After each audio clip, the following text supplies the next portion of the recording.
Ladies and gentlemen, could you take your seats, please? Thank you. We have a very, very distinguished panel today. We also have a fairly large panel. This chairman is going to be very strict with time. We're already beginning 12 minutes late, and so I'm going to be adding 12 minutes to the overall thing because we have no choice in order to allow people, each of whom are able to speak on their subjects with great interest for 7 hours. They each have 7 minutes. I'm happy to chair the session dealing with Jewish peoplehood. Peoplehood has not only been a very important source of income for me over the last 35 years, it is also a subject which in itself is of importance to the Jewish people, particularly the way in which the Jewish people are seemingly so divided. The need for some way of unifying them, for some way of creating a basis for this unity is very, very important. I want to quote a colleague of mine, Johnny Ariel, who many of you know, who talked about the role of being Jewish, the role of Jewish peoplehood is finding a methodology of implicating the individual Jew to the collective potential of the Jewish people. I think it's an important statement because it doesn't only call for a sense, a gut feeling of belonging. It calls for creating a sense of peoplehood that is also demanding, that is also allows people to think deeply about the future, that it gives a sense of hope. And those are the issues that we are going to try to deal with today. Before we begin the actual panel, I have asked Leonid Nevzlin, the founder of the Hadaf Foundation and chairman of its board, the associate chairman of the Jewish People's Policy Planning Institute, to give some opening remarks. So please, Leonid.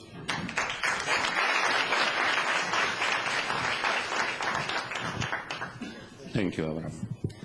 Dear friends, I am very glad that our moderator, Avram, has offered me to make opening remarks in this large and highly experienced panel. In this panel, we were asked to try to answer the question, how and whether can we achieve unity without uniformity among the Jewish people? This is the biggest challenge that faces all of us who are concerned with the future of the Jewish people. Following me, you hear the participants on this panel, each one of whom represents different parts of the Jewish world and different groups of Israeli society. All of them will tell you their thoughts and ideas how to face this challenge and how to reach our common goal of making Jewish people united. I strongly believe that it can be done by strengthening Jewish peoplehood. What does it mean? For me, Jewish peoplehood is a mindset of collectivity, solidarity, and mutual responsibility that has been uniting our people throughout history, especially during times of hardship and persecution. While in the past, this connection was based on religious values and Jewish tradition, today the situation is totally different. Historical and cultural changes, as well as the creation of the State of Israel and the strengthening of the various Jewish communities around the world, have brought a different pattern in interaction between the diverse sections of the Jewish people. Today, Jews are mostly equal and influential members of open and free societies where they enjoy enlightenment and globalization. As a result, on a personal level, Jews define themselves by more than one identity. For me, who was born in Russia and made Aliyah after years of being involved in the Jewish world, the questions of whether the answers to a Jewish Renaissance lay in religious, cultural, Zionistic, historical, or other frameworks were always present in my mind. Back in Russia, I sensed that there are all contributory factors and none were all-encompassing because there was a feeling of something which much bigger that reflected itself in a deep pride of belonging to this thing called the Jewish people. Therefore, I always involved myself almost simultaneously in all of the above areas. This, however, is not the situation I found after my Aliyah and my decision to continue devoting my resources to help bring about a renaissance of the Jewish people. I have found divisiveness, competition, mutual lack of respect for each other between the holders of different ideologies, not only among those who live in Israel, but also between them and other Jewish communities in the world. To overcome this, we need to get to know each other, to nurture the feeling of our mutual responsibility, and to strengthen our collective Jewish identity. Only through this will guarantee our future as a nation. The old expression, Kol Israel Arevim Ze Lazeh, all Jews are responsible for each other, was and remains true today perhaps more than ever. I think that the role there lies through education, but also through personal experiences that will expose the new generation to Jewish history, Jewish values and morals. To me, it appears that the ideology of people who can possibly offer the answer, if it's knowledge-based and presented in a compelling manner, and I very much look to the deliberations of this panel to help us advance in the right direction. I wish us so interesting and fruitful discussion. Toda. Thank you very, very much, Leonid. I just want to tell a story I can't help. Some of you have heard it, and I apologize for hearing it again. In my capacity several years ago as president of Hillel, I was once given an unfortunate task of giving a lecture at 8 o'clock in the morning in Washington, D.C., at 11 o'clock in the morning in Baltimore, Maryland, at 2 o'clock in Wilmington, Delaware, and that evening I had to speak in New York. There was no way you can do that on public transportation. I had to rent a car and drive and stop and speak, drive and stop and speak along the road. On a Sunday when you're driving in a car in America, you have two choices. You can either listen to sports or you can listen to evangelists. There is no sports that Americans play that I have any interest in, so I had no choice. I had to listen to the evangelists. By the time I arrived in New York, I was almost saved. But there was something in me that said, no, this is not for you. It was that sense that all of that spoke to the individual. All of them spoke to the me in me. It didn't talk to the us. It didn't talk to the we. It didn't talk to the people.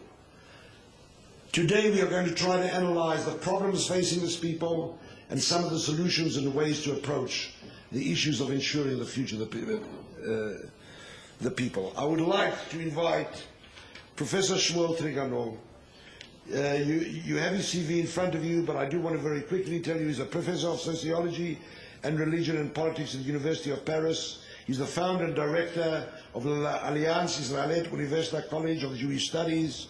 He's editor of the magazines Pardes and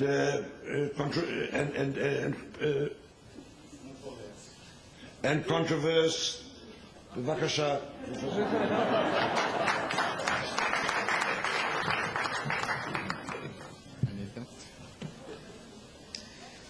Thank you. There is a strange irony to talk about unity of the Jewish people in times of what can be seen realistically as a war of the Jews.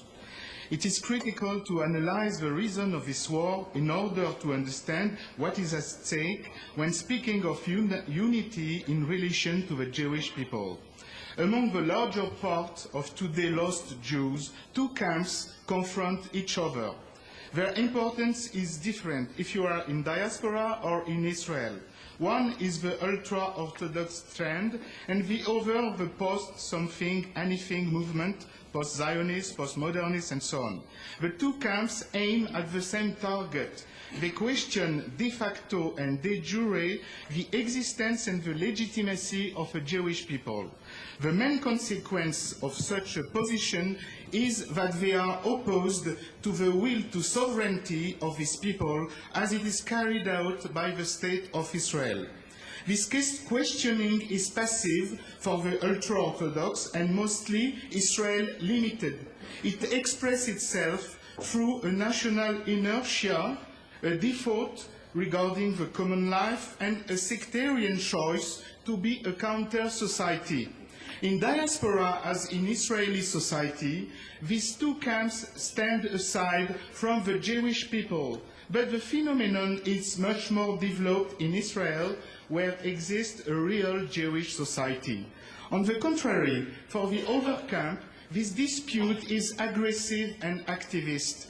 It develops mainly in diaspora and gathers a large part of the Jewish intelligentsia. Its harsh criticism of Israel and Jewish community, its permanent denunciation of other Jewish intellectuals are directed toward global society. I call that the Pompeius syndrome, when in the Second Temple period, a political party asked Romans to intervene in their internal affairs in order to win on the other side.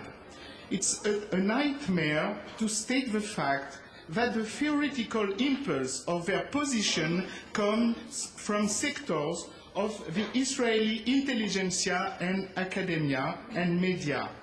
These two ideological trends are fighting the rest of the Jewish people on behalf of what they think to be Jewish ethics or on behalf of their own definition of Judaism as religion.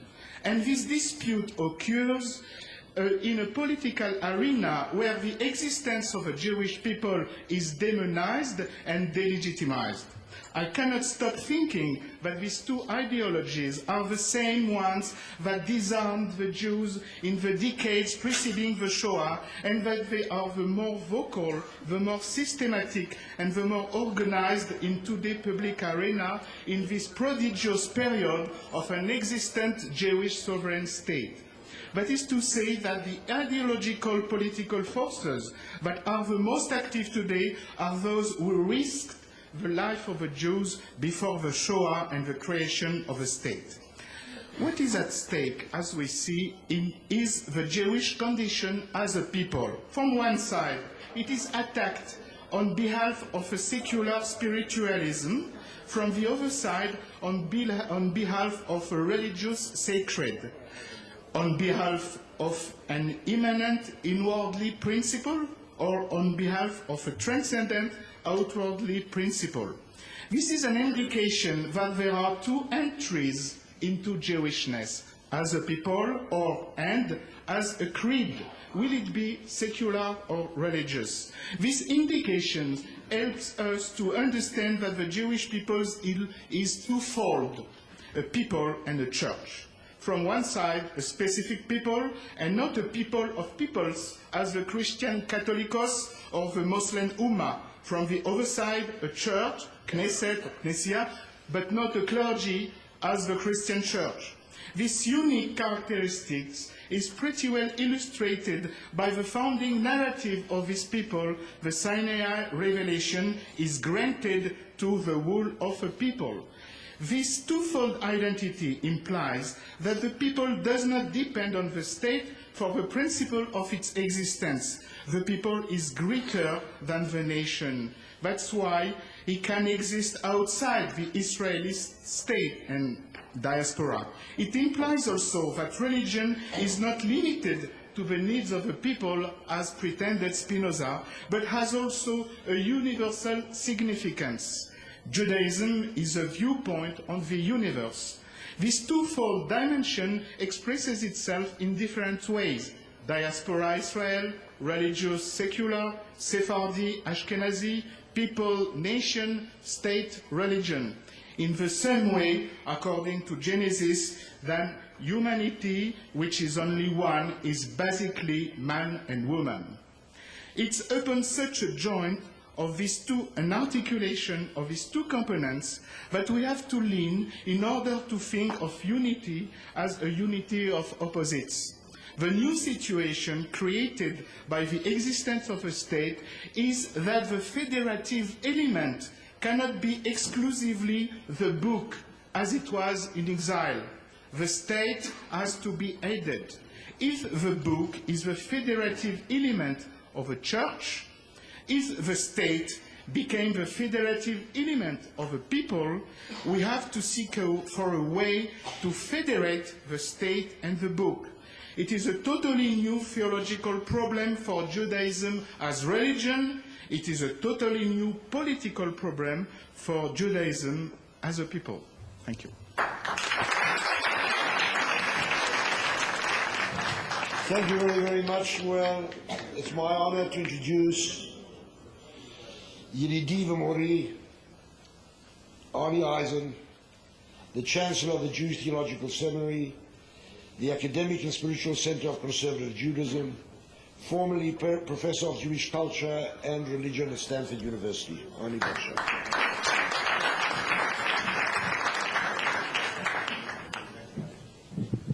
I think I speak for all of us when I say it's a privilege to discuss this subject that's so close to our hearts in this city that's so close to our hearts. If I can get this mic to stand still, we'll be okay. I want to, if time allows, make 3 points. First, there's no people without its own space and time. We need Jewish space, we need Jewish time. And part of the way we construct Jewish time is by Parashat HaShavua. So I want to start speaking about Bereshit and Noach. Bereshit. Rashi, this first Rashi on the Torah, one of the things in there says, why does the Torah start here? So that when the nations of the world come to the people of Israel and say, you are thieves, you stole the land of Israel from us, we can say to them, God created the whole world, God created all the nations, God gave each nation a land, and God gave the land of Israel to us. I start here because look at the elements that we have in this first Midrash that Rashi quotes, as a matter of fact, from a sage 1,000 years earlier named Rabbi Yitzchak. Number one, we have land. We have a land connected to this people as an integral part of this people. Number two, we have a tradition that goes back to Torah, and I would stipulate, not as the chancellor of JTS, and not as a person wearing kippah, but as a Jew, as a member of the Jewish people, that if Judaism does not relate itself to Jewish tradition, if Jewish people does not relate itself to Jewish tradition, it suffers vacuousness. There's not only one way to do that relationship, but without that relationship, we are not ourselves. Number three, we've got a political context. Rashi, writing 1,000 years ago, when the Christians and the Muslims are fighting over the land of Israel, is asserting the right of the Jews to the land of Israel. Rashi knows the Jewish people live in a political context, the Jewish people has interests, the Jewish people has enemies. And this is also a fact of life if you're going to have peoplehood. And finally, I would say, there is a God of all the world, and whether you believe in this God in some literal sense or you adopt a principle of transcendence, whatever it is, without this beyond, without this mystery, without something larger, I don't understand the Jewish people being in touch with its tradition. What I want to say about Parshat Noach picks up on that last point. So what does Noach gives us? Noach gives us a God of all the world. This God creates the Jewish people because this God has moral intentions for the world, and somehow the Jews are going to be in service of these moral intentions for the world. Not only that, this God makes a covenant with every single human being, and not only with the Jews. We're going to learn in a couple of weeks the remarkable fact that the sign of this covenant, circumcision, is shared by Ishmael, which means that the sign of the covenant with the Jews is not ours alone. Ishmael gets circumcised, and not Isaac. Think of that. It means that Muslims share a sign of the covenant with Jews. Universal and particular are both part of this formula. This is a people that has the tension between universal and particular built into itself. In fact, I would say, as the rabbis did 2,000 years ago, that the way the Torah is structured forces us to realize that we are not simply Jews, we are Jewish human beings. The Jew is not merely an adjective to that noun, but neither is it separable from that. We are Jewish human beings. And in fact, the rabbis pick up on this, and I would say the rabbis did us, contemporary Jews, in search of Jewish peoplehood, one of the greatest favors they could possibly do when they invented the concept of the children of Noah. That there are not just Jews and idolaters in the world, but there are all these other people out there who share access to God, who can be good, who share access to the world to come. There are people out there who have rights and responsibilities similar to ours, not identical, but similar, and that we're not just in the world by ourselves, we are with them. So look at these key elements of peoplehood that we get from Bereshit and Noach. Second point, I think the 20th century Jewish thought in the United States contributed two key concepts to the search for peoplehood. Number one, Mordechai Kaplan, more than anyone else, gave us this word. I think it's an indispensable word to get around the conflicts that Shmuel clarified for us. How are we going to get around the conflict of nation versus mere ethnicity, which I have to say in the United States is a rather trivial matter, ethnicity. I don't want Jewishness to be a mere ethnicity. How are we going to get around the problem of Israel versus diaspora? What do we have in common? If we use the word nation, a lot of diaspora Jews are very uncomfortable. If we use the word faith community, a lot of non-religious Jews, a dichotomy I can't stand, secular versus religious, but a lot of non-religious Jews, it's important to their self-definition, they're uncomfortable. Kaplan gives us a concept of a people as the bearer of a civilization. A people with a civilization means it shares a history. It shares a language, a literature, arts, social structure, land, norms, values, customs, and religion. And it builds on this tradition in various ways, but it has all of this in common, and the force of it, Kaplan believes, what it makes possible in individual life, can persuade individuals in a situation of choice to choose it and not endure life without the comfort of being part of something larger than itself. The second major concept that I think was contributed by American Jewish thought is Rabbi Soloveitchik's concept of Brit Goral and Brit Yehud. It's a marvelous concept. Jews are bound by covenant, as we saw in Noah. But what is this covenant? It's twofold. There's a covenant of what he called Goral, fate, what's imposed on you by history. Any Jew with his or her eyes open knows we're living after Auschwitz. Any Jew with his or her eyes open knows that the state of Israel affects their daily life in concrete ways. I would say if you're an American Jew, a French Jew, a Latin American Jew, the state of Israel makes your life possible as a Jew in the contemporary world. The state of Israel is part of your fate, but there are other things. Jews happen not by chance, but by history, to be distributed on a very small occupational spectrum. What do young Jews think of doing for a living? What fields do they think of going into? This is a sociological fact of Jewish peoplehood in the modern world. There are very few things that Jews do. Thank you. So you have a Brit Goral. You have a history which forms you. You make choices in response to this history. It's harder to get agreement on Brit Yehud. Where are we going? But I believe if we put our minds to it, we would find out that there's a much greater Jewish consensus, despite our divisions, than we often give us time for. Finally, I want to make one last point, and that is what Soloveitchik and Kaplan both point to as thinkers, who wrote a lot of books, is that in the end, it's not books that persuade people that they are part of a people. It's life experiences. Kaplan wanted to surround the American Jew with a set of experiences so that peoplehood would become intuitive, that's his word. Soloveitchik knows that it's Brit Goral and the sense of being part of a great goal that transcends victimhood. That goal is part of what makes you a Jew. Our task, I think, our main educational task right now, whether it's in Israel or diaspora, and I include Israel, because we know we have a lot of Israelis here who say, I'm not a Jew, I'm an Israeli. We've got to give people experiences of what it is to be part of a people.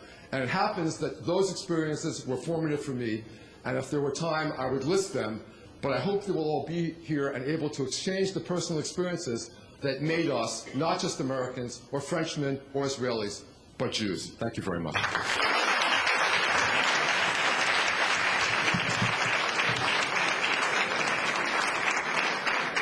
Thank you, Arnie.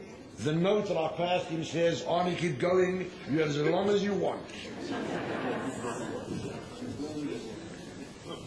I'd like to call another friend of mine, Professor Benny Ishalom. Benny is a professor of Jewish thought and the founder and president of Bet Morashat College. He's the chairman of the board of the Institute for Jewish Studies and the Joint Conversion Institute.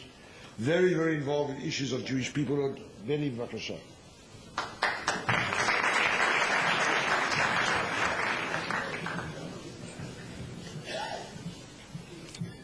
Good morning, everybody. I share, you can leave it here. So what I want to say in the first 7 minutes I have is, since I share many of the ideas and views of my dear friend Arnie, we have decided to share the responsibility to different dimensions of the topic. And since I am personally very involved in the challenge of absorbing the huge aliyah, the wonderful immigration to Israel in the last 1 or 2 decades, mainly from the former Soviet Union, I think we have here in this country the largest laboratory to practice, to examine, and to try to find solutions to the problem that was raised here. Let's just face the practical issue, the reality of the Israeli society of today. As I said, we have absorbed over 1 million Jews from the former Soviet Union. I call all of them Jews because ethnically, culturally, from the point of view of their self-definition, they all consider themselves, most of them, consider themselves Jewish. There are about 300,000, a little bit more than 300,000 people of this population, which is, by the way, about 20% of the entire Jewish population of the State of Israel. A significant component of this population is not halachically Jewish. But many of them have Jewish names, like Kagan, Rabinovich, Beilin, and so on and so forth. And we meet them in the native courses and the conversion courses of the Institute. Many of them have Jewish names. Many of them have suffered from anti-Semitism, were considered Jewish in Russia, in Ukraine, in Litva and Latvia. And they come here and they suddenly discover that they are not Jewish. They are a new kind of minority in this country, but they are not Druze, they are not Bedouins, they are not Cherkess. What are they if they are not Jewish? Moreover, we face now a new phenomenon. Children and youngsters up to the age of 18 who were born in Israel already, children to immigrant parents, about 88,000 of them are not halachically Jewish. They were born in Israel. They grew up here. They were educated in Israeli schools. They speak Hebrew. They celebrate our holidays like the average Israeli. They serve in the army. They volunteer to the most dangerous units, combat units. 25% of our soldiers in the combat units are new immigrants, or children of new immigrants. 25%. A higher percentage of their part in the Israeli population, in the Jewish population. Now, we have to ask ourselves if all these factors, a Jewish name, a Jewish origin, a Jewish identity, Jewish solidarity, voluntarism, Jewish idealism, all these factors should not be considered as relevant components in a halachic consideration to embrace them and to accept them and to at least consider these factors as relevant factors in the entire considerations when rabbinic Beit Din is sitting and discussing and examining this issue. You see, the Israeli society is divided in various aspects to many, many sectors. Socially, culturally, ideologically, religiously, and so on and so forth. What can unite this divided society if not the basic fundamental sense of family.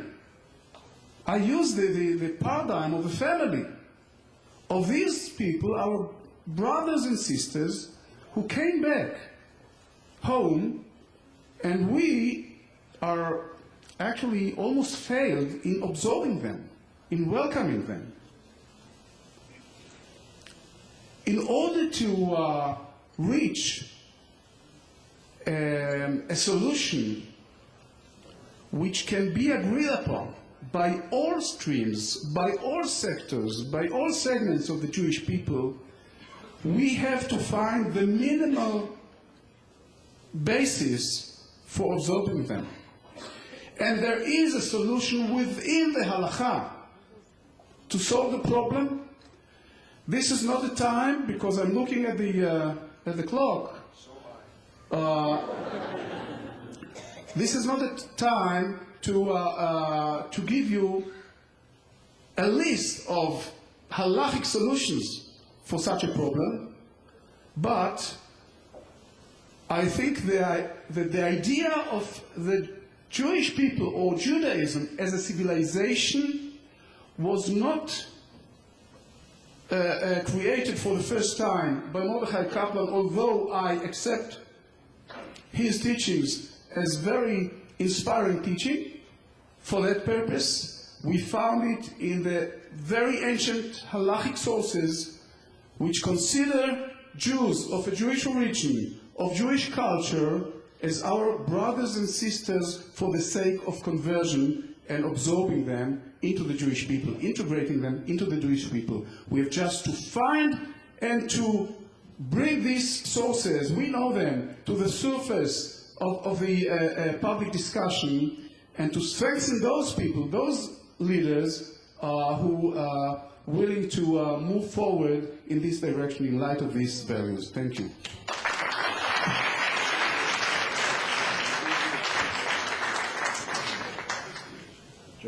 Thank you very, very much, Benny. You owe me a minute and a half of your life. I'm very happy to introduce Dov Maimon. Dov Maimon is a PhD in public administration, is a lecturer at Tel Aviv University, the Hebrew University of Jerusalem, and is a fellow in the Jewish People Policy Planning Institute. Bevakasha, Dov.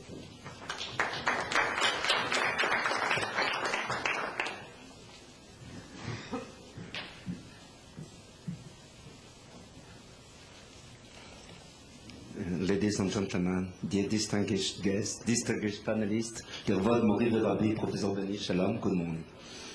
I want to share with you some insight of research we have pursued at the JPPI, of Jewish People Policy Planning Institute, about emerging form of Jewish engagement among the new generation and their implication for the Jewish establishment in Israel and the diaspora. This research has been commissioned by the government of Israel and by the Jewish Agency, and we are going to deliver analysis and concrete recommendations to the government of Israel by the end of this month. For 10 months, we have interviewed more than 300 Jewish leaders from 5 continents.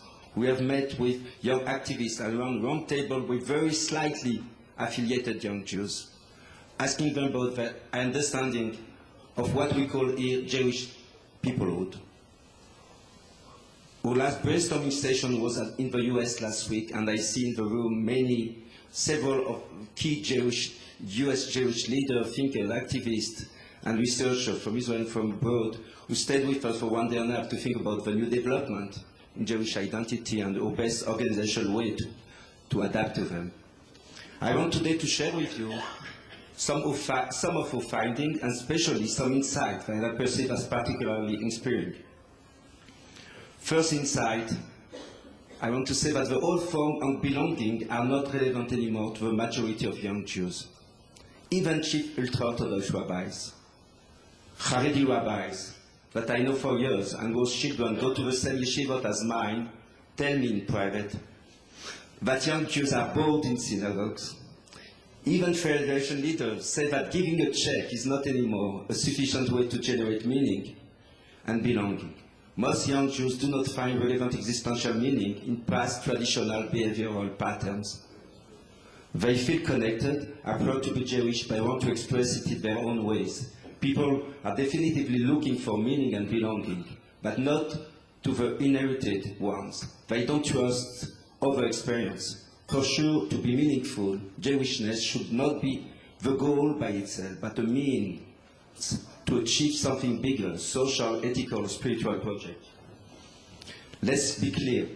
Haredi rabbis do not tell that there are many ways to be Jewish. They certainly believe that the real thing, the ideal type of Jewishness is the Haredi world. But not everyone can afford to have a world voice. So they do understand that new ways of valuable Jewish engagement are emerging, even if they generally deny the absolute value. They cry about any Jewish soul who is leaving the boat and know that ultra-Orthodoxy is not appropriate for all. The implication of such a thing is that we need to enlarge and diversify the offering of Jewish engagement, and I relate to Mori the Rabbi Professor Benny Shalom, previous speaking, for example.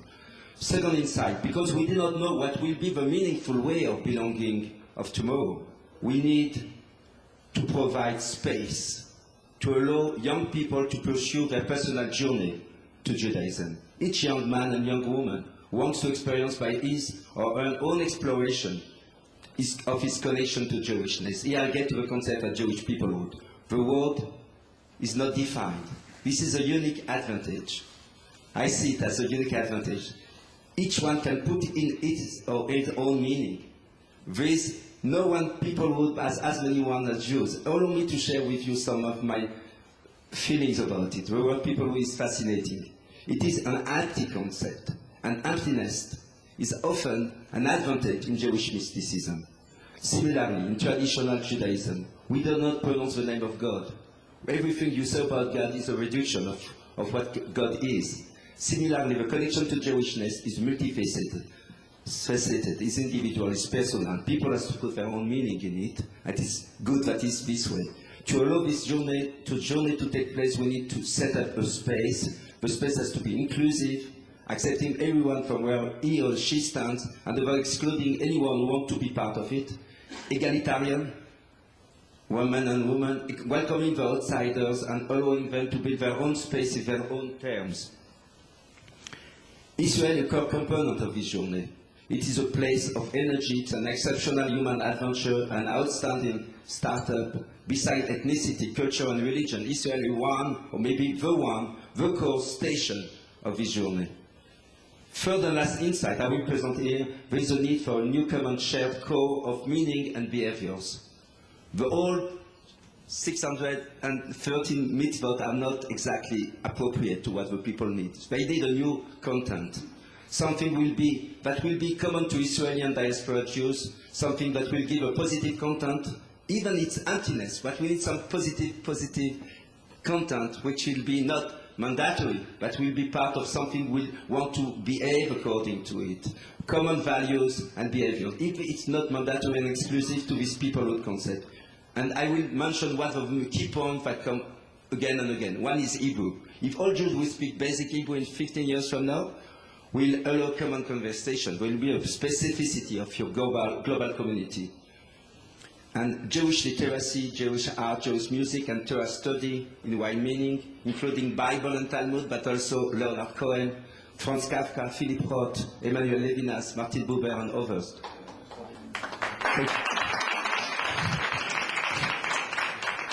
And the third thing that comes again and again in 5 continents, everywhere I do roundtable with young people, is world service. People don't want only to take, like in birthright, which is very good, but it's not enough. The next step, they want to do something, they want to be part of it. And world service, young Jews want to be connected to Jewishness. They don't want to be disconnected from the global world and universalism. They want Jewishness in non-Jewish environment, outside of a ghetto, place where non-Jewish friends are not excluded. If a large part of young Jews will pursue a journey that includes a few months of service for social justice in the third world, or in Israel, or in their own community, a visit, or better, a period of study and working in Israel, and then in their own communities, this journey become a norm in the Jewish world, will have a new positive content of Jewishness. Okay, I will stop here just to tell you that I see this diversity as a real positive, optimistic place. We have more than ever in the past the possibility to build new things that are really potentially, we can really achieve many, many things, and we can do it if you use the right tools. And this is the recommendation. I hope we will see them from them. And one of them, I just mentioned two. One is regarding this Tikkun Olam and World Service. The second one is a Global Jewish Foundation for supporting new initiative, from grassroots initiative, from people from below. And because we don't know what will be the meaning for tomorrow, we have only the way to make a space for all that. And I hope that sometime people will get to the real thing. I mean, Haredi world, but it's another story.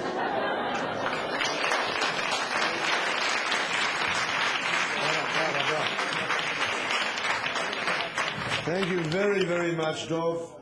I want you to know that he made the statement, I'm now ending, at exactly 7 minutes to the second, and then he went on. Thank you very much. It was very exciting and interesting.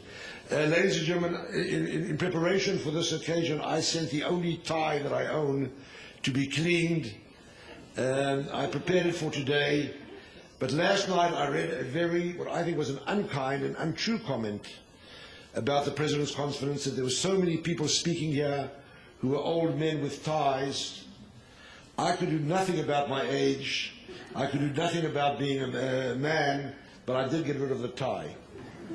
But this panel does have, Tina, the one woman on the panel, involved as a practitioner and a thinking practitioner in the field of Jewish peoplehood, in her capacity, in her current capacity, as the director of the Hillel at Tel Aviv University.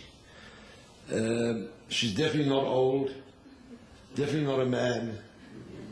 She's not even wearing a tie. Nina, b'vakasha.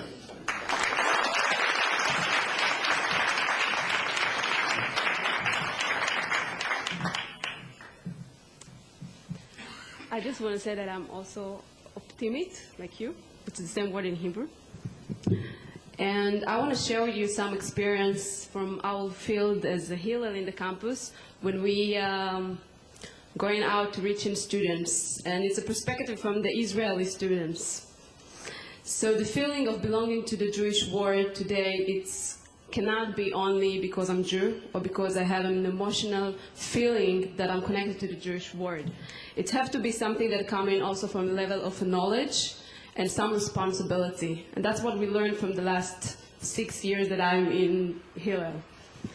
The conversation about identity in general exists all the time in the world outside of the Jewish world. But the conversation about Jewish identity, we find it much more complex. And I find out from 3 reasons that I want to raise up. One reason is it's the historical reason that we all know that started a new age in Europe when the first people in the Jewish community get out and become secular. That was the big challenge of the Jewish community then, to discuss and learn and argue about you can be a Jew, but not the way we used to have all these years. The second reason that I want to raise up is the difficulty of the shonut we have in the Jewish world. And when I say shonut, I'm talking about the difference by communities. We have so many communities that develop their Jewish being as a community out of the world, and especially also in Israel. And then the question is how you really can define and bring all of them together as one Jewish nation. The third and the last is what we're facing today a lot with the young generation, that today having an identity, it's a very wide identity. I can be, as you see, a woman, young, black, Jewish, Israeli, activist. So many ways to express myself in one identity. So it's not as it used to be back away, in one identity or two, being Jewish or being by ethnic, by culture, or by your state or by your community. But it's having a big and wide identity that we share. It's almost like Esther usually said, it's a computer that you can open one window, another window, so you can work in one computer with 4, 5, and 10 windows you open at the same time. And that's what happened today with our young people. They have so many ways to express themselves, and they don't want to be stuck in one way. So they don't want to be only Jew. And we need to answer those way of expressing yourself today and see if we have some new answers of defining yourself. And when we're talking about definition, I want to talk also about the difference when we say in Hebrew is the hut im, to identify with something, and we're talking about zehut, identity. And it's a bit different, because it's easy to identify yourself with something. I identify myself with the whole Jewish word, but if I'm not taking any responsibility, if I'm not taking part of what happened in the Jewish world, it's not zehut yet. It's not that my identity, it's not building yet. And I believe that the Jewish identity can be built only by knowledge. And what we losing a lot today is the lack of knowledge. A lot of young people in Israel, unfortunately, doesn't have the knowledge that they can really take something for that and build their identity or to own Jewish identity. But if you walk around and ask the young Israelis if they're Jew, they will say yes. The Israeli, yes. But if you're going to ask them what is their Jewish identity, it's going to be hard and complicated to explain how they define that. And it's maybe because we have so many narratives in our Jewish world, and we can have one narrative that we all share. But the issue is not the narrative that we need to decide which one is the narrative that collects all of us. Because people can argue that the big narrative is getting out from Egypt, and the big narrative can be the Holocaust. There's so many narratives that we're sharing, and some communities in the Jewish world cannot be part of it. But the question is, have an expression of our point of view from the same narrative? If I can say that this narrative for me related to one story, and my friends can say that it's related to other story, and that's what they wanted to have, the dialogue in the narrative of today. And what we do that I can share, I want to share the way we express that. It's one of the things is the method that we developed, that talking about Jewish story. We believe that each of us have a Jewish story. We don't say what it's a Jewish story. We ask the students and the people to share with us what for them is a Jewish story. And what's amazing to see is that every one of us have a narrative. That can be a family narrative, that can be their background narrative, it can be a historical narrative, and we don't ask to be specific and to share the narrative or the historical point of view of them, but we want to share one line that can be all of us, together us. And I want to share one story that just happened this week that really expressed what happened with this wide identity in Israel. We now start handing out the brochures in the campus and try to invite the students to come. And one of the students that I hand up the brochure looked at the brochure, and it's called the Merkaz L'Chaim Yehudim B'Campus, the Foundation for Jewish Campus Life. And she said, well, I'm not so Jewish. I said, okay, we'll start talking with her. It's going to be interesting. I said, what, it's not Jewish? I said, well, I am, but I'm not Jewish like that. So I asked her to explain, what do you mean? Are you not Jewish like that? I'm Jewish, and she told me she came from Russia, she's Jewish, but she doesn't really practice, so she's not related to what we do. I asked her to open the brochure and see if there's something that she related to. And she found out that we have a theater and some social action, and it's not the practice of being Jewish. And I think that's also one of the problems that we're facing today, that a lot of the times there is authorities, there is institutions, there is communities, there's people that decide for us if we're inside or not, if we're outside of this Jewish community or if we're inside. And sometimes we need to give the person to decide if he is inside or outside, and then we can decide all together by sharing the stories and sharing our narratives if we can have one Jewish nation. And I want to say that, in the last minute, I want to share a last story, that when we came to Israel in '84, for my mom it was obvious she's part of the Jewish nation. But for the people here, or some section of the people here, it wasn't obvious we're Jewish. And people question it still, till today, even though we're here. And this is exactly what we're talking about. If there's a lot of young people like me that still question themselves if they're part of the Jewish nation, if they're not, we need to give them at least the knowledge and to prepare them or to to engage them to come and take part of their Jewish identity from what they believe and what they feel, and take responsibility of what they choose to be. That's it.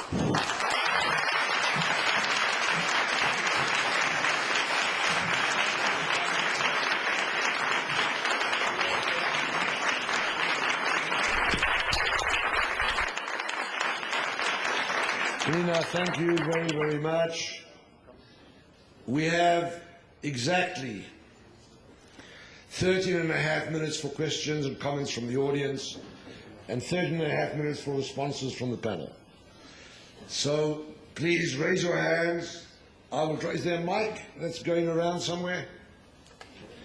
There's a micist over here. Let's start on the extreme right over there, and we'll work our way across. Thank you. Thank you, Shmuel. That's not extreme right, but anyway, go ahead. Run a new media youth organization in the United States for 8 years. One of the challenges I face, we're talking a lot about Judaism here in Israel, is what do we do about the fact that Jewish leadership and Jewish institutions, particularly in North America, but here as well in a different form, tend to see our youth in terms of who they belong to. We run an organization which reaches youth across the country. We allow them, as we're describing here, to come for themselves. But when I talk to Jewish leadership institutions, both in terms of support practically and in terms of funding, the first question I often hear is, but whose kids are they? And the point I make back very often is if I talk to Covenant House, they'll take them all. And so I wonder, how do we overcome that? Because to build the future, we have to stop looking at our kids in terms of those camps. How do we do that? Thank you. We're going to take questions. Panelists, please write down the questions that you want to respond to.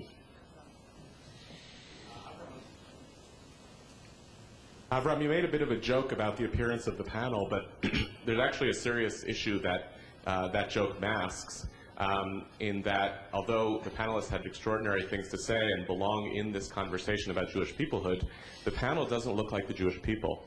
And it's something that has appeared throughout this conference, but it is actually extremely pronounced in this topic. And I wonder how we actually shift the appearances of this panel and this public discourse such that it more broadly reflects who the Jewish people actually are in terms of gender, sexual orientation, religious observance, ethnicity, race, culture, nationality, all of those important questions. Thanks. Thank you for the comment. I'll be more than happy to transfer it to where it deserves to be presented. Thank you.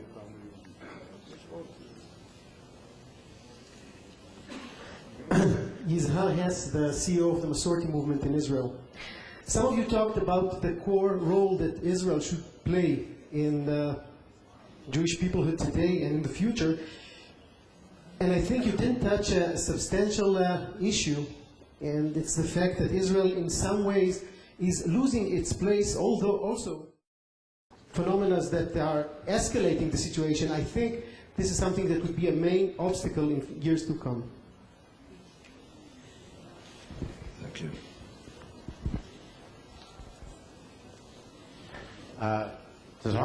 Danny Allen from the United States. I want to identify initially as a Hillel director. An older Hillel director, but a Hillel director.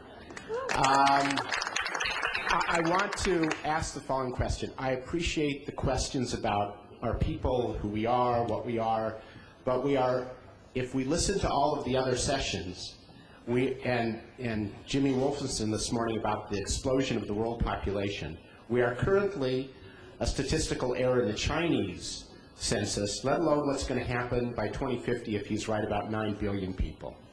And if they're right with all of these sessions about the movement of power, economic and political, to the southeast, to Turkey and to China, et cetera, maybe Brazil, where are we as a people, with all of your good minds, worrying about the internal issues of the Jewish people? How do any of you relate to those issues that have been presented Begadol in the conference about how we're all going to relate as a collective people in that new world? Thank you, Danny. The lady in the back, please. I'm Tali Zinger, a participant in the Cold Door Network. We're a group of over 700 young Jewish leaders from over 20 different countries. We've been gathering on a somewhat regular basis in the last 5 years, actually doing a lot of what you guys are talking about in terms of global Jewish peoplehood. And a lot of information and comments and analysis about what many of you see from being in a different generation, perhaps, obviously, Pina, is consistent with what we've seen in actually doing it. And we see a lot of people with grassroots activity happening across the world in a very exciting way. And these are people who are self-identified. They haven't been tapped by any particular foundation. They come from all different streams of life, all different professional and social connections, and connections to their Jewish identity, cultural, religious, etc.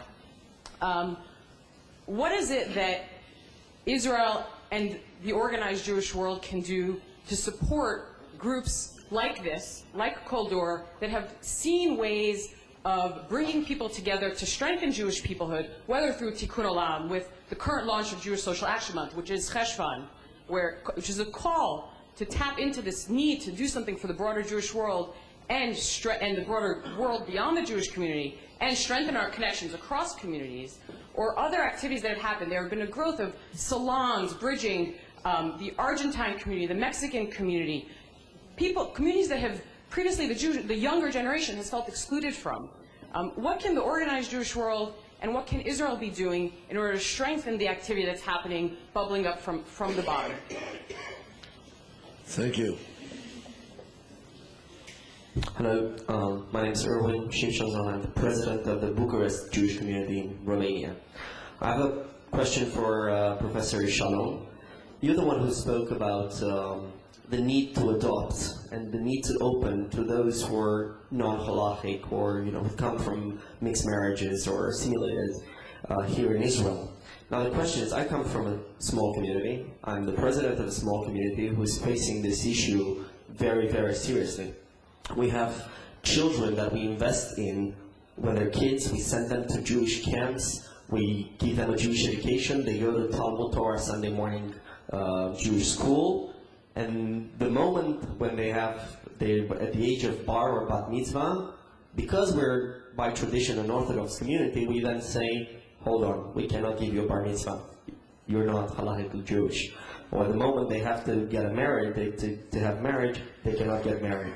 And we face this issue very seriously. Now the question is, they got married, they have to go to Hungary or to some reform community or some reconstructionist community in Hungary to get married. The question is, where are we standing on that? How is that? You talked about this issue, but practically, where are we standing? How is the Chief Rabbinate of Israel dealing with this issue? What's the position on that? Are we doing something to ease in the conversions for people who come from mixed marriages in order to reach out to them, to bring them in the community? Sorry? Thank you. Hi, Ruth Weiss. May I ask a question from the other side of the spectrum? I so much appreciate this panel. It's been extraordinary. But it seems to me, as a member of the Jewish people, that we've always faced a rather different problem. Diversity has not really been so much our problem. Where is authority in the Jewish community? Is there any room in the Jewish community for the old idea of authority? It's wonderful to have something to rebel against. And I'm just wondering whether we still recognize anything. If there's a people, is there any idea, is there any longing for, any reaching for the authority that everyone seems to think is there, but I find missing? Ruth, did you see how the speaker stuck to 7 minutes? That's authority. Right. Distinguished guys, I would like to answer this red, beautiful young man, because I come from Romania, and I'll tell you what you do with children from Romania, if I may, Mr. Chairman. No, you sit down, it's okay. I didn't intend... Speak a bit louder, please, into the I mic. didn't intend to say anything today. I just came to listen, to learn. Like Rabbi Hirsch, my old colleague from the Jewish Agency, will remember I always learn. Listen, the best way to save children, whether it's Romania or any country in Europe or anywhere, send them to Israel to live here. This is how I saved myself from the Holocaust and how I saved my family from the Holocaust, because I came as a child. It's the way I'll spread the way to the parents and the whole families. The whole Jewish people could have been saved if the children would have come here to Israel. Thank you. Thank you. Right over here, there was someone with a question. Raise your hand. Yes. Good morning. My name is Ronnie. I'm the head of the Jewish Agency in Latin America. And I want to give you a little bit of a small part of this part of the world. Everybody in Latin America is looking for unity and identity. And well, I'm just joining the last speaker. My first answer and best answer is make Aliyah. because Israel is your best way to find unity and identity. Nevertheless, if we look for other ways, I think we have to provide them, and I agree with Pina with what she said, with the tools, the knowledge of how to get these two demands, these two requests that they have. My grandfather used to say, I was born in Israel, in Jerusalem, and my grandfather used to say he was a very religious person, Ish be'emunato yechyeh. And if we can provide those Jews in the diaspora with those tools that they can live happily with this type of connecting themselves to Judaism and to Israel, which is most important for me, I think we'll find a way to these questions. Thank you. Thank you. We're going to take a total of 3 more questions. 1, 2, 3, please. Hi, Karen Edelman, Chicago. I have 2 questions. One relates to the role of education versus popular culture. It seems like we spend a lot of investment in learning, education, but with one good book, one movie, one YouTube, we seem to be able to reach many, many more than we have institutionally. And the other is the question of the cost of being a Jew. For young families, for people, the entrance cost. What is your reaction? Thank you. There are 2 over here. Thank you, Avram. My name is Aryeh Green. I run a small organization here in Jerusalem called Media Central, and I want to connect the dots with a challenge to the panel. By necessity, these kind of conferences are divided subject by subject. There's not a lot of holistic approaches to some of these issues, and I've been doing peoplehood for, I guess, at least the 25 years I've been living in Israel, and part of that time I've worked in trying to help promote a better image of Israel in different capacities. And what's ironic is yesterday, and John, in your session about the global economic crisis, there was a lot of discussion about Hasbara, anti-Semitism, anti-Israel activity on college campuses and the like. I'd like to propose that we need to have a slightly more holistic, or a very more holistic approach, and I'd like to have your responses on that. When we look at this distinction, we talk about peoplehood as an educational challenge, and that means that we're using schools and synagogues and Jewish communities and federation programs to reach out to that part of the Jewish community that's affiliated, and when we're forgetting the fact that negative coverage of Israel in the mainstream media or in the new media, in the blogosphere, helps to stifle or even push away non-affiliated Jews from any positive inclination they might have to a Jewish identity because of the way Israel's presented in the world's press. I'd like to suggest that getting better coverage, more accurate coverage about Israel in the world's press is itself a contribution to Jewish peoplehood, and I'd like to hear your responses on that. Last comment and question. Hi, my name is Aaron Weinberg. I'm a student on Kivunim. I would just like to ask a question to Chancellor Eisen, B'chavod. Chancellor Eisen, Jewish peoplehood is a holistic term. You, as Chancellor of JTS, are more than significantly invested in a movement, an institution that is by definition has a membership and therefore divides people. How can we talk about holistic Jewish peoplehood when we are invested in institutions that divide us? Do you see these borders blurring in the future, especially in the current economic and liberal Jewish crisis? Thank you. Before I turn to the panel, I want to go back to the comment that was made that I very lightly related to, of handing over the message about what I think there is a problem in building these panels. There always is. But I want you to know that I heard a French accent, I heard a Russian accent, I heard an American accent, I heard an Israeli accent, I heard me being the only one without an accent. I see people over here with different sizes, different types of kippot and no kippot. I don't think we have enough of a wide range on gender and age. But I think if an attempt was made to try to reflect, but I will pass on the message to the others. I just wanted to respond to that in that way. Gentlemen, who would like to respond to one of the issues? We're going to take the other order. Penina, we're going to begin with you. Are there things that you would like to respond to? So I was talking to you when I said gentlemen, Shavit. I would like to answer the question that the young man here raised up on tolerance in Judaism.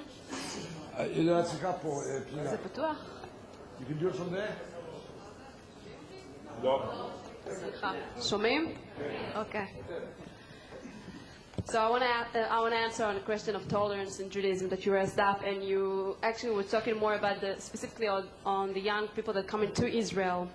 And I want to share again that the same issue is also with Israelis that are raising up here, and for my opinion, it's even sad.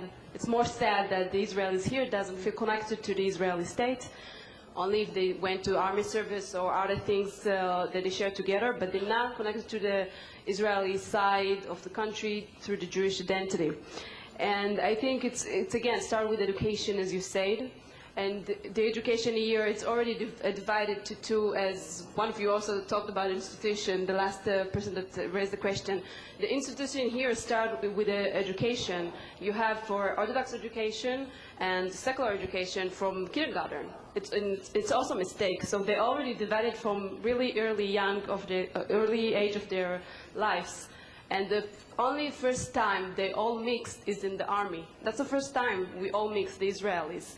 And that's the first time that I can meet kibbutznik or someone that is secular or someone that is more Orthodox if we choose to be in the same unit.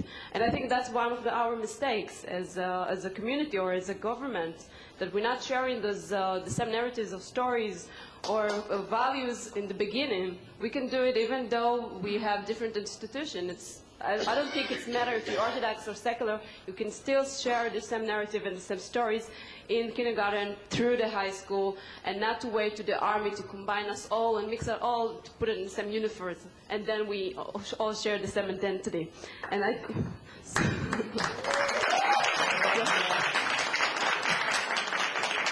okay. Go.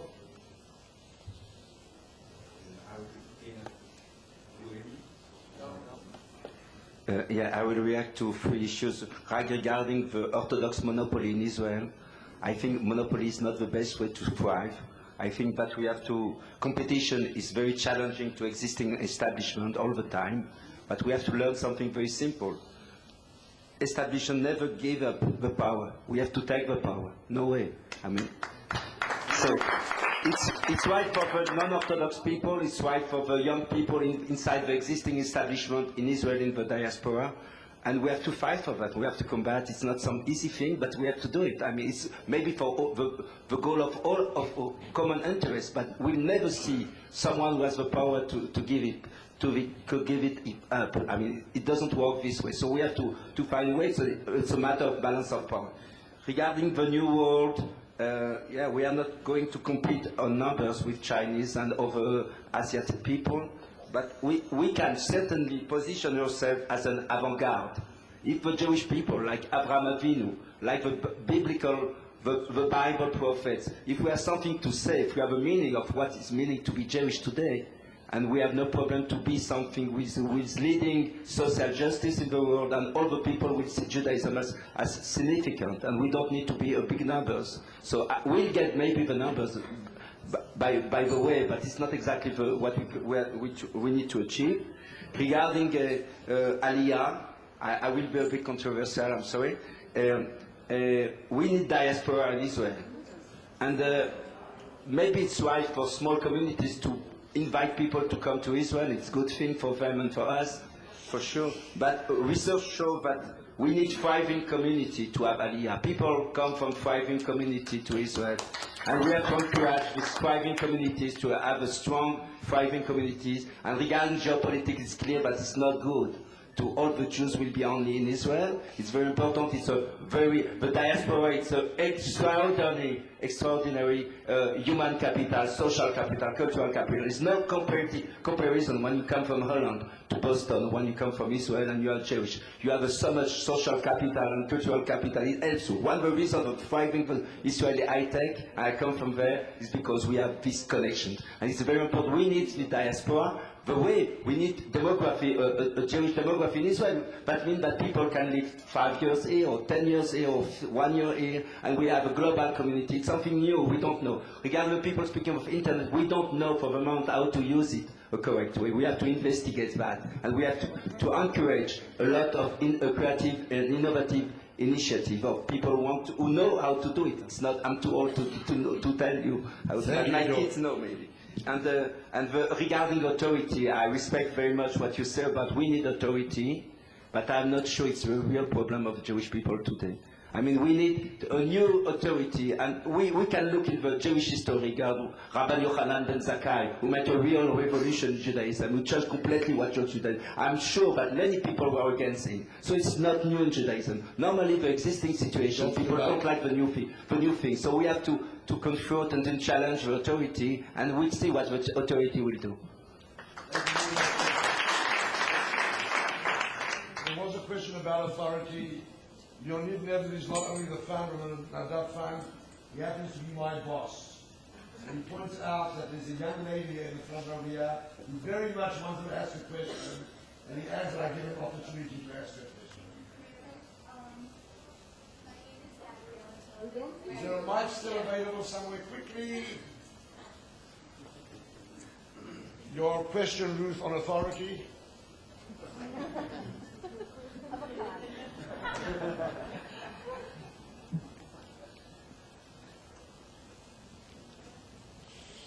Hi, my name is Gabriela Tilovitz, and I'm also a participant on Kibunim.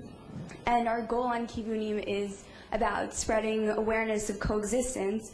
And I was wondering how you think the goal of spreading coexistence will affect our goal of becoming united Jews, because there's no way that the Arabs will ever leave Israel, but I think that creates an issue with trying to create unity, because all Jews have different views on Arabs. And I also want to say that I actually just stumbled into this lecture. I wasn't going to actually come here, but I'm really happy I did, because I really identified with what Dov said and what Penina said, and it made me feel more comfortable about not being positive about my identity in the Jewish community. Thank you. It is now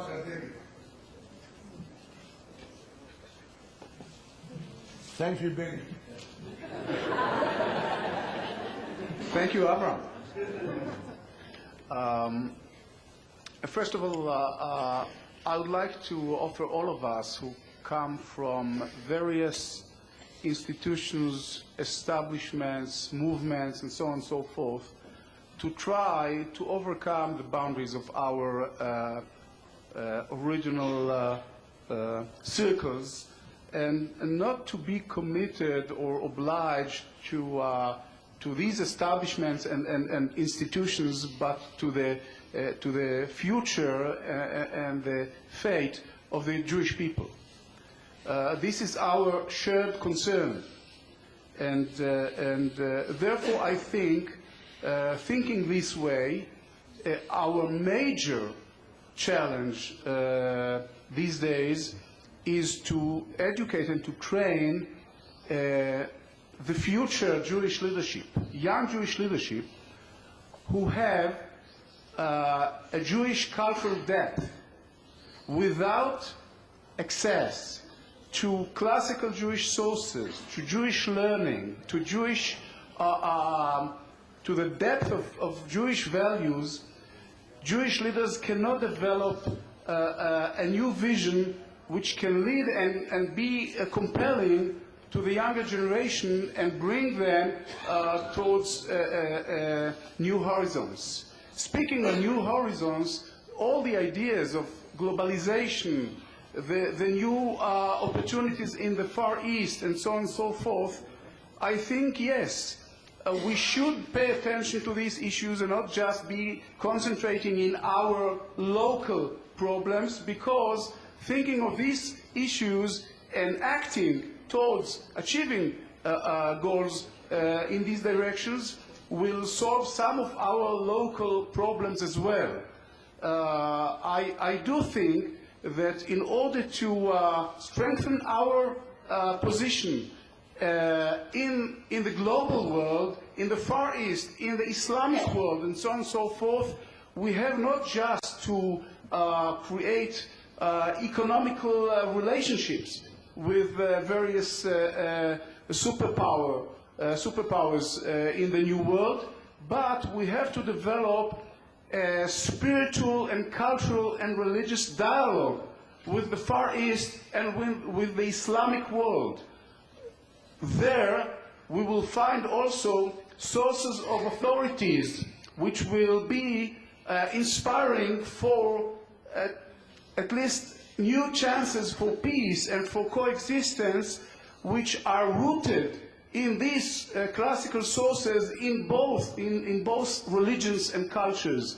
So I believe that in order to open a little bit the closed ghetto in which we live culturally, socially, and so on and so forth, we have to develop new dialogues based on cultural, religious, and spiritual values. Thank you very much, Benny. Arnie?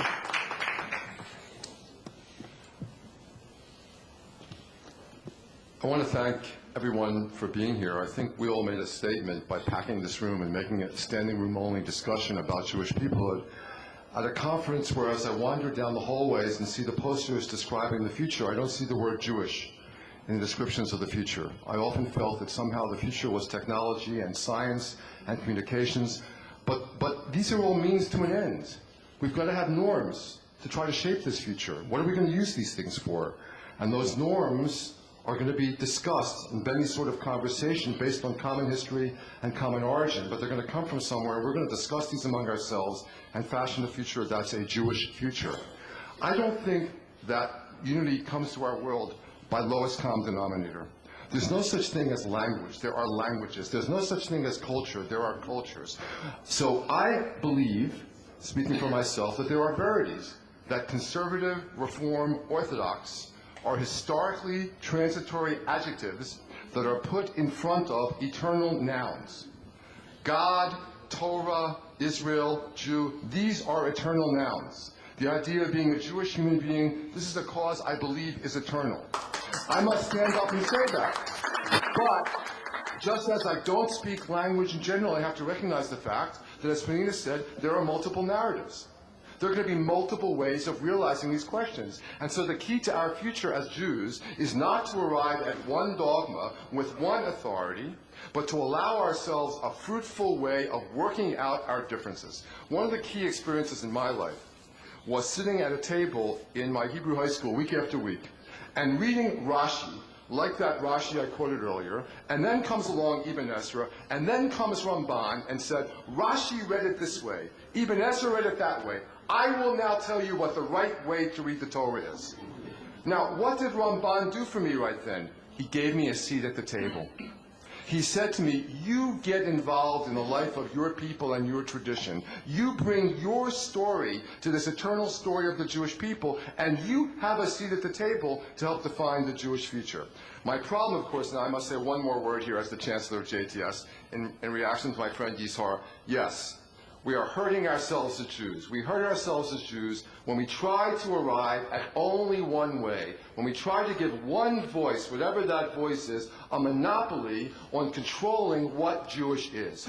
So we have to find a way in Israel, clearly, we have to find a way in Israel of working out the differences so that all of us feel like we have a seat at the table. And as long as, obviously, as long as Reform Jews and Orthodox and Reconstructionist Jews and Conservative Jews and many Orthodox Jews in the United States feel themselves disenfranchised by the only government of the only Jewish state we have, this is very bad for the Jewish people. So I don't say this, I think this is shot. I think this is shot. Now I understand why a rabbi of a different point of view with halakha cannot agree with my point of view on halakha. I understand this. So, Rabbi, for the sake of the Jewish people, we have to work out a way of doing this, which allows you to stand where you stand on halakha, to understand where I am, and for us to live together as Jews. This is necessary in America and in Israel. Thank you, Arnie. Sure. I would like to say that all the real problems which were evoked today could not be addressed without an operative definition of what is Jewish peoplehood. Jewish peoplehood is not a supermarket. You have structures, you have history, you have norms. They are a reality and not simply a vision of things. And I think the question of significance is the main question. If you have not a map of a situation, you can go out in order to solve all the real problems which were evoked. Thank you very much, ladies and gentlemen. Thank you very much, panelists. Now for the lecture. Peoplehood, I heard today, my friends, is the essential, but undoubtedly not the sufficient component of what it means to be a Jew. Thank you very, very much.